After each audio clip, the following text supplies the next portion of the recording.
देश का मिजाज साउथ। नमस्कार। लेट्स माइक देश का मिजाज और खबरें दक्षिण भारत से।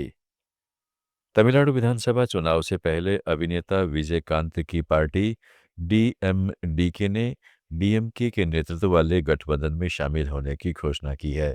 पार्टी की महासचिव प्रेमलता विजयकांता ने चेन्नई में डीएमके मुख्यालय में मुख्यमंत्री और डीएमके अध्यक्ष एमके स्टालिन से मुलाकात की। उन्होंने कहा है कि यह फैसला पार्टी के जिला सचिवों और कार्यकर्ताओं की इच्छा के अनुरूप लिया गया है। उनके नेता कैप्टन विजयकांत चाहते थे कि ऐसा गठबंधन 2016 में ही हो जाना चाहिए था।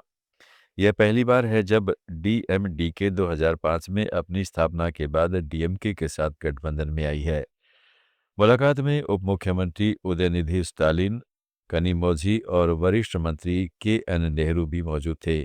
प्रेमलता ने भविष्यवाणी की है कि यह गठबंधन आगामी चुनाव में 200 से अधिक सीटें जीतेगा। कर्नाटक के बेलगावी जिले में घटप्रभा नदी पर बने एक पुराने पुल को गंभीर नुकसान पहुंचा है। इसके बाद पुलिस ने यातायात पूरी तरह से रोक दिया है।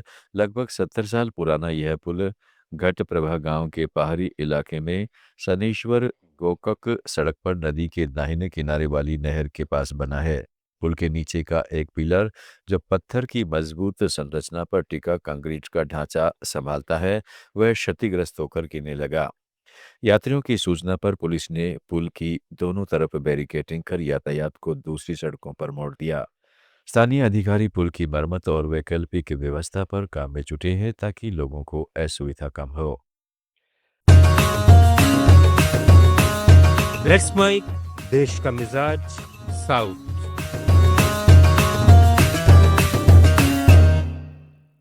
आंध्र प्रदेश शिक्षक भर्ती के लिए जिलेवार अधिसूचना जल्द ही जारी की जाएगी। ये राज्य सरकार के जॉब कैलेंडर का हिस्सा है। राज्य के मानव संसाधन विकास मंत्री नारा लोकेश ने विधानसभा में स्पष्ट किया है कि राज्य सरकार शिक्षा क्षेत्र को मजबूत करने के लिए खाली पदों को जल्द भरने के लिए प्रतिबद्ध है। समग्र शिक्षा अभियान के तहत अनुबंध कर्मचारियों की वेतन वृद्धि की मांग पर लोकेश ने कहा कि आंध्र अन्य दक्षिणी राज्यों की तुलना में पहले से ही अधिक वेतन दे रहा है। फिर भी इस मुद्दे को केंद्र सरकार के समक्ष उठाया जाएगा। साथ ही कुरनूल जिले में कर्मचारी कमी को दूर करने और शैक्षिक मानकों को बेहतर बनाने के लिए अतिरिक्त शिक्षक पदों को मंजूरी दी जाएगी। तेलंगाना के मुख्यमंत्री रेवंत रेड्डी ने मुंबई क्लाइमेट वीक में राज्य की महत्वाकांक्षी विकास योजना रखते हुए कहा है कि ऊर्जा ही किसी भी अर्थव्यवस्था की असली मुद्रा है, क्योंकि विकास की मापदंड ऊर्जा उत्पादन और खपत से तय होता है।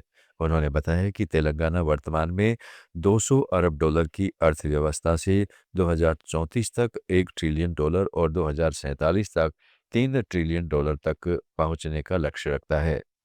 मुख्यमंत्री ने हैदराबाद और उसके आसपास केंद्रित 3 क्षेत्रीय विकास रणनीतियों का जिक्र किया, जिसमें ग्रीन एनर्जी से संचालित विनिर्माण पर फोकस होगा और राज्य को चाइना प्लस वन विकल्प के रूप में स्थापित किया जाएगा। उन्होंने कहा है कि राज्य की करीब 25% बिजली पहले से ही नवीकरणीय स्रोतों से आ रही है। राज्य अब 24 घंटे सौर ऊर्जा उपयोग की दिशा में तेजी से आगे बढ़ रहा है और देश विदेश के निवेशकों के लिए कई आकर्षक ऑफर तैयार किए गए हैं। केरल कांग्रेस के वरिष्ठ नेता और त्रिपुनिथुरा विधानसभा क्षेत्र के विधायक के बाबू ने आज सक्रिय राजनीति से संन्यास लेने की घोषणा कर दी है। कोच्चि में एर्नाकुलम जिला कांग्रेस कमेटी कार्यालय में मीडिया से बातचीत में उन्होंने कहा कि वे अपनी पार्टी यूनाइटेड डेमोक्रेटिक फ्रंट और त्रिपुनिथुरा के लोगों का आभार व्यक्त करते हैं, जिन्होंने हमेशा उनका साथ दिया।